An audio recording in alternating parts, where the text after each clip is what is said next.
বিরাজ, বোতলটা খুলে দাও তো। ঠিক আছে, দিচ্ছি। এই না হয়ে গেছে। ধন্যবাদ বিরাজ। বিরাজ, তুমি কি আমার একটা ছবি তুলে দিবে? দাও, তুলে দিচ্ছি। তুই সর, আমি আগে উঠবো। শিরিন, তুমি একটু দাঁড়াও, চুমকিকে আগে একটা তুলি। সর। হ্যাঁ, একটা সোজা হয়ে দাঁড়াও। এই, তোমরা দুজন কোথায় যাচ্ছ? আমরা চারজন শিরিনের সাথে সমুদ্রে যাওয়ার কথা ছিল, কিন্তু আমরা দেরি করে ফেলেছি। চলো তাহলে তাড়াতাড়ি যাই, আমিও যাব। হ্যাঁ, একটা সোজা হয়ে দাঁড়াও। আমিও শিরিনের পাশে দাঁড়াই। এই যে ভাই, একটু আসো তো, আমাদের একটা ছবি তুলে দাও না। ঠিক আছে, মোবাইল দিন। চাপুন চাপুন বাজ হয়ে গেছে। আমার ছবি কেটে দিয়ে পোস্ট করেছো কেন? ভালোই করেছে। তাড়াতাড়ি ডিলিট করে দাও বলছি। তোমরা কি নিয়ে ঝগড়া করছো? কি হয়েছে? আমাদের তিনজনের ছবি থেকে আমাকে কেটে দিয়েছে, শুধু তোমার আর ওর ছবি দিয়েছে।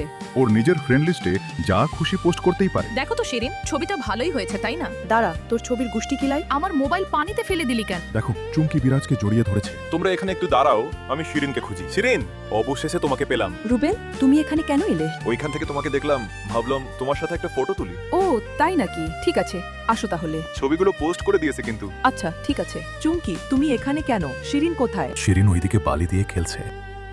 এটা আমি কি দেখলাম? বিরাজ দাঁড়াও। এই যে, তুমি কোথায় যাও? শিরিন, তুমি এই ছেলেটার সাথে কি করছো? কেন, তোমার অসুবিধা কোথায়? কারণ আমি তোমার বয়ফ্রেন্ড। ও তাই নাকি? তাহলে এতক্ষণ কি করছিলে? চলো রুবেল।